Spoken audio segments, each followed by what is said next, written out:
Россия впервые официально подтверждает удары по ТЦК. Как уничтожаются данные военнообязанных? Реакция украинского правительства. Самоубийство или ликвидация? Смерть уволенного Путиным министра – одна из самых обсуждаемых тем. Почему названы разные даты и время того, когда была выпущена пуля в висок Романа Старовойта? И почему Z-каналы ликуют? Новые детали громкого дела. Украина и Россия заявляют о контроле над одним и тем же населенным пунктом уже в Днепропетровской области. Движется ли война на запад Украины? Заявление сторон. Москва ставит условия Зеленскому, что требует выполнить для прекращения боевых действий и как ответил Киев. Новый конфликт. Узбекистанцы рвутся в Европу. Тихановская после освобождения супруга из тюрьмы требует Трампа нанести удар по Лукашенко, а Израиль готов возобновить атаки по Ирану. Тем временем президент заявляет о новой попытке его убить. Покушение недельной давности. Кто решился на ликвидацию главы государства? Всем привет, это «Время Прядко», коротко, четко и по делу о том, о чем говорят в мире. Если вам есть что сказать, делитесь своими мыслями и отвечайте на мои вопросы в комментариях. За лайк и подписку буду особенно благодарен. Время начать. Россия впервые официально подтвердила удары по ТЦК, центрам комплектования или же проще украинским военкоматам. О том, что это новая тактика РФ, я рассказывал в предыдущих выпусках. Теперь же нанесен новый удар. Оперативно-тактической авиацией, ударными беспилотными летательными аппаратами, ракетными войсками и артиллерией группировок войск Вооруженных сил Российской Федерации нанесено поражение территориальным центрам комплектования ВСУ. Теперь в списке россиян атака на здание ТЦК в Кривом Роге, Полтаве, Кременчуге. А накануне ударные БПЛА долетели до Харьковского и Запорожского военкоматов. Известно о десятках пострадавших, в частности военных, которые после прохождения ВВК были переведены из боевых подразделений на службу в ТЦК. В Комитете Верховной Рады Украины по вопросам нацбезопасности, обороны и разведки заявили, что эти точечные атаки – новый этап для России по срыву мобилизации в Украине. При этом в Верховной Раде намекнули, что у России неправильные данные. В Киеве уверяют, что многие основные ТЦК были релоцированы и находятся в других городах. А РФ наносит удары по зданиям, которые когда-то были отмечены на картах как военкоматы. ВСУ при этом выпустили несколько противоречащее этим сообщениям заявления. Там считают, что Россия преследует цель уничтожить личные данные украинцев, которые хранятся в ТЦК. Первое – это, конечно, физическое уничтожение данных военнообязанных. И тем самым затормозить этот процесс или полностью его остановить. Второе – это посеять страх и уныние, поскольку ТЦК расположены в плотной городской жилой застройке вблизи транспортных развязок. Речь идет об опасном соседстве. Ожесточенные бои за населенный пункт в Днепропетровской области. Россия заявляет, перешла границу и уже взяла под свой контроль новое село в новой области Украины, в которой за все годы войны российских войск не было. Речь о Дачном в Днепропетровской области на границе с Донецкой. Российская Минобороны опубликовала короткое видео, заявив, что оно снято именно в Дачном, которое теперь контролируют войска РФ. Об этом говорится в информационном сообщении ведомства. Подразделениями 114-й отдельной гвардейской мотострелковой бригады 51-й гвардейской общевойсковой армии был освобожден населенный пункт Дачное в Днепропетровской области. Украина опровергает и отрицает потерю населенного пункта. 37-я бригада морской пехоты ВСУ также публикует кадры, как говорится, снятые в Дачном, и заявляет, что таким образом наглядно демонстрирует, кто является хозяином на этой земле. Это была цитата. «Мы вывесили флаг нашей бригады в Дачном. Этот флаг – символ полного и безоговорочного контроля сил обороны Украины над этим населенным пунктом. Это четкое напоминание врагу. Мы здесь, и мы готовы сражаться до конца. Ни метра нашей земли мы не отдадим без боя».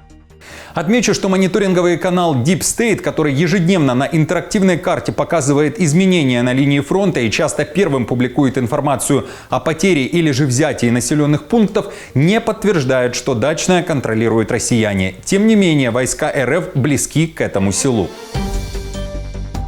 2 смерти в Минтрансе РФ за день. Итак, в России не утихают разговоры, а следователи проводят расследование громкой смерти министра транспорта РФ Романа Старовойта, теперь уже экс-министра. Официальная версия самоубийства поддается сомнению разными аналитиками и прессой, намекая на то, что Старовойта попросту ликвидировали. Причем в России не могут определиться, когда точно была выпущена пуля в висок Старовойта. Итак, о его смерти впервые заявили накануне во второй половине дня, после того, как утром понедельника понедельника Старовойта уволил Путин.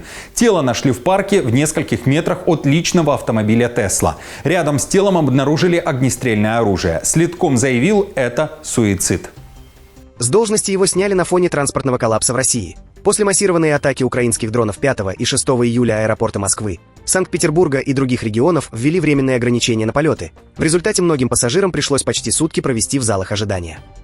Источники РБК.ру уверяют, оснований для увольнения Старовойта было более чем достаточно. И причина не только в ситуации в аэропортах. Главное – это хищение невероятного количества денег, которые должны были пойти на укрепление Курской области, губернатором которой Старовойт был до того, как стал министром. Из иска Генпрокуратуры известно, что в 2022-2023 годах правительству Курской области из федерального бюджета было выделено 19,4 миллиарда рублей. Для строительства защитных сооружений, блиндажей, огневых точек, опорных пунктов, противотанковых пирамид и рвов. Ответчики создали видимость выполнения работ по строительству защитных сооружений и реализовали ложную схему расходов, заключив фиктивные договоры с фирмами-однодневками на поставку строительных материалов, отмечали истцы.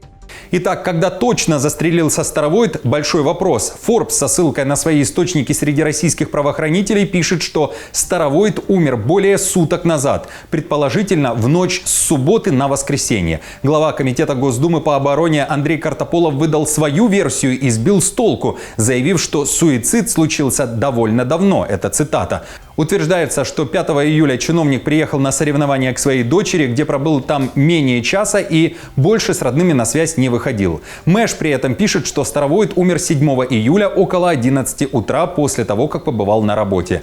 Коммерсант уточняет, что если бы не смерть, то Старовойт накануне мог оказаться за решеткой. Но пуля в висок из наградного оружия предопределила судьбу экс-министра. Z-каналы откровенно злорадствуют. Видимо, застрелился после увольнения по причине боязни уголовного дела. Первое в истории – правильное использование наградного оружия чиновниками. Хотя возникает вопрос, за что собакам дают наградное оружие, когда военнослужащий, заслуживший его в бою, вместо этого получает железки? Отмечу, что о самоубийстве или ликвидации Старовойта стало известно за месяц до первой годовщины Курской операции ВСУ, которые в августе 2024 года взяли под свой контроль более 1000 квадратных километров российской территории. В Кремле, кстати, накануне очень размыто и коротко говорили об истинных причинах увольнения Старовойта. Утрату доверия говорится, если это утрата доверия. Как вы видели, такой формулировки использовано не было. Отмечу, что накануне внезапно в российском Минтрансе случилась еще одна загадочная смерть. Не стало замначальника отдела Росавтодора Андрея Корнейчука. Замначальника отдела управления имуществом Росавтодора скончался после новостей об отставке Старовойта с поста министра транспорта. По нашим данным, 42-летний Андрей Корнейчук резко встал и упал замертво. Произошло это сегодня утром в рабочем кабинете на Старой Басманной улице. Прибывшие медики только констатировали смерть. Официальных комментариев от Минтранса РФ на момент записи выпуска не было. Путин тоже молчит, но уже нашел замену Старовойту. Это губернатор Новгородской области Андрей Никитин. Надеюсь, что вы приложите все свои силы, знания, умения, организаторские способности для того, чтобы решать те задачи, важнейшие задачи, которые стоят в этой сфере. Друзья, согласны ли вы с официальной версией о самоубийстве или же это ликвидация? Пишите свои варианты. Кроме того, прошу вас подписаться на канал «Время Прядко». И если не тяжело, оставьте свой лайк. Вы знаете, как это важно для тех, кто занимается развитием каналов в YouTube. Спасибо, а я, как всегда, продолжаю. Россия вновь озвучила условия завершения войны в Украине. В интервью венгерскому изданию «Мадьяр Немцет» глава МИД РФ Лавров заявил, что Кремль жаждет мира с Украиной, однако, цитирую, «он невозможен без устранения первопричин конфликта». Требования к Зеленскому старые – не вступать в НАТО, признать 4 области Украины и Крым частью России и не ограничивать русский язык, далее цитата Лаврова, на территориях, оставшихся под контролем киевского режима. Конец цитаты. Все эти положения должны быть закреплены в юридически обязывающем мирном соглашении. Кроме того, традиционно звучат слова о демилитаризации и денацификации. Необходимо международно-правовое признание новых территориальных реалий, сложившихся после вхождения в состав России Крыма, Севастополя, ДНР, ЛНР, Запорожской и Херсонской областей. Их жители свободным волеизъявлением на референдумах определили свою судьбу. Также остаются актуальными вопросы демилитаризации и денацификации Украины, снятия антироссийских санкций, отзыва судебных исков против России и возврата незаконно замороженных активов. В украинском МИДе уже отреагировали на слова Лаврова. Там призвали партнеров Киева немедленно ввести новые санкции против российских денацификаторов, чтобы вернуть их к реальности. Это была цитата. Правильная денацификация должна начинаться с Москвы, учитывая ее отношение к другим этническим группам, азербайджанцам, народам Южного Кавказа, Центральной Азии, украинцам, крымским татарам и другим. Воинственная риторика Лаврова свидетельствует о том, что Россия отвергает усилия по достижению мира и вместо этого возвращается к ультиматумам образца 2022 года. На Банковой также отреагировали на другие слова Лаврова, который говорил, что разногласия внутри НАТО углубляются, зреет бунт на корабле. Кроме того, он ранее допускал развал НАТО. В офисе Зеленского заявили, что саммит Альянса в Гааге показал полный провал планов Москвы по внутреннему разрушению Североатлантического альянса. Это слова главы офиса Ермака. Для издания The Hill он написал и о роли Украины в нынешней ситуации.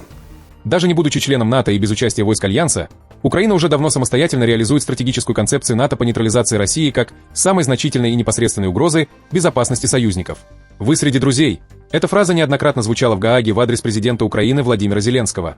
Результаты саммита в Гааге прокладывают путь к тому дню, когда украинского президента будут приветствовать словами «Вы среди союзников». Попытка убийства президента Ирана. Масуд Пезешкиан обвинил Израиль в покушении на него. Об этом он рассказал в интервью американскому журналисту Такеру Карлсону. По словам Пезешкиана, власти Израиля хотели убить его 1,5 недели назад, во время одного из рабочих совещаний. Пезешкиан утверждает, что Иерусалим заслал в Иран шпионов, которые сливали разведданные, необходимые для организации покушения. Потом Израиль попытался разбомбить место, где был президент Ирана. При этом Пезешкиан убежден, что Нетаньяху действовал без поддержки Трампа. Вашингтон не причастен к попытке покушения, заявил Пезешкиан. Иранский президент посоветовал Трампу меньше слушать Нетаньяху, которого он назвал интриганом, и не ввязываться в войну с Тегераном, потому что это не война США. Они пытались, да, и они действовали соответственно, но у них не получилось. И как истинно верующий, я верю, что это в руках всемогущего Бога решать. Когда человек умрет или не умрет, если на то будет воля всемогущего Бога, то человек может умереть, даже просто идя по улице, в любой момент. Но вот что я хотел бы вам сказать. Я нисколько не боюсь пожертвовать своей жизнью. Абсолютно нет. Ради защиты моей страны и охраны, и защиты суверенитета, свободы и независимости моей страны, я готов отдать свою жизнь, пролить кровь за это. И никто здесь, никто из государственных чиновников не боится потерять свою жизнь, выполняя свой долг, защищая Родину. Израиль при этом готов вновь бомбить Иран, и зеленый свет на удары может дать Трамп, если Тегеран предпримет шаги по восстановлению своей ядерной программы. Об этом пишет западная пресса. А Иран, в свою очередь, может убить Трампа. Иранцы запустили портал, на котором собирают деньги на киллера для Трампа. Что думаете о таком сборе средств и на такую цель? Как оцените? Делитесь своей точкой зрения в комментариях под этим видео. Тихановская призывает Трампа нанести удар по Лукашенко и наказать его, а не вознаграждать за освобождение белорусов из колоний. Об этом она заявила в интервью изданию «Политика». Президент США, по словам Тихановской, может изменить всю архитектуру безопасности региона, если он и его союзники применят свои рычаги влияния и санкции для освобождения других людей, признанных политзаключенными, и потребуют системных реформ в белорусском правительстве. Сама Тихановская до сих пор не знает, что Лукашенко получил за то, что выпустил ее супруга Сергея после 5 лет заключения. В администрации президента США, напомню, говорят, что это заслуги Трампа, освобождение людей из тюрем республики. Тихановская же в интервью «Политика» апеллирует к наследию Трампа и уверена, что Беларусь может стать историей внешнеполитического успеха президента Трампа, если он и союзники США не допустят передачи страны России в качестве разменной монеты на переговорах по окончанию войны в Украине. Это была цитата. Нельзя нормализовать ситуацию, при которой людей освобождают в обмен на какие-то уступки с вашей стороны, смягчение санкций или ради публичности. Лукашенко должен быть наказан, а не вознагражден. Узбекистанцы рвутся в Европу. Жители Узбекистана стали в разы чаще подаваться на шенгенскую визу. В 2024 году было почти 60 тысяч заявлений на Шенген. Это почти на треть больше, чем в 2023 году.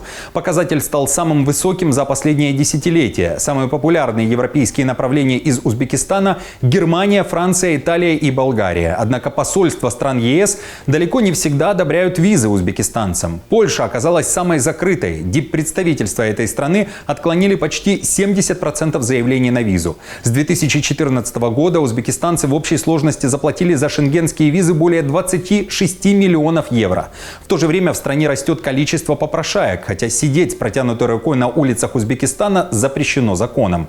По данным ГУВД Ташкента, за последние 6 месяцев в столице обнаружили более 1800 попрошаек. 47 человек правоохранители оштрафовали. Штраф немаленький, около $90. Если денег нет, нарушителю грозит административный арест на срок до 15 суток. Друзья, хорошего вам дня. Не забудьте подписаться на канал и поставить лайк этому видео. Оставляйте также свои комментарии под этим видео. И я напомню, новости за неделю собраны в плейлист. Переходите и смотрите. До встречи.